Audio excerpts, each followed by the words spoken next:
Intro. Hey there. Welcome to this 10-minute video on how to read someone instantly in a psychological way. Now, before we dive into the serious stuff, let's make sure we're all on the same page. This is not some kind of magic trick that you can use to manipulate people. This is about understanding people better and ultimately improving your relationships with them. So, let's have some fun and learn a thing or two. Section 1. The basics of body language. First things first, let's talk about body language. Did you know that your body language can say more about you than your words?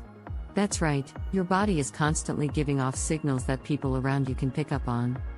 Here are a few examples. 1.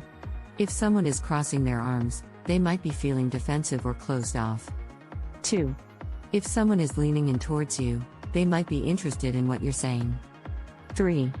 If someone is avoiding eye contact, they might be feeling uncomfortable or nervous. Now, these are just a few examples, but you get the idea. So, the next time you're in a conversation with someone, pay attention to their body language. It can give you some valuable insights into how they're feeling and what they're thinking. Section 2. Facial expressions. Moving on to facial expressions. Did you know that there are 6 universal facial expressions that are recognized across cultures? They are 1. Happiness. 2. Sadness. 3.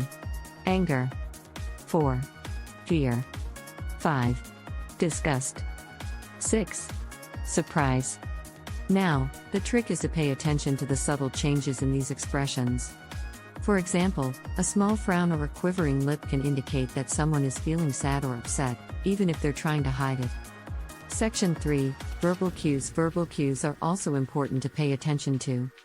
The words someone uses, the tone of their voice, and the speed of their speech can all give you clues about their emotional state.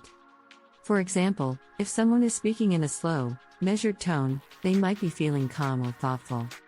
On the other hand, if someone is speaking quickly and loudly, they might be feeling angry or excited. Section 4. Putting it all together. So, now that you know about body language, facial expressions, and verbal cues, how do you put it all together? Well, it's not about memorizing a list of signals and trying to analyze every little thing someone does. Instead, it's about developing your intuition and paying attention to the overall picture. Here's a little exercise to help you practice. The next time you're in a conversation with someone, try to focus on them and nothing else.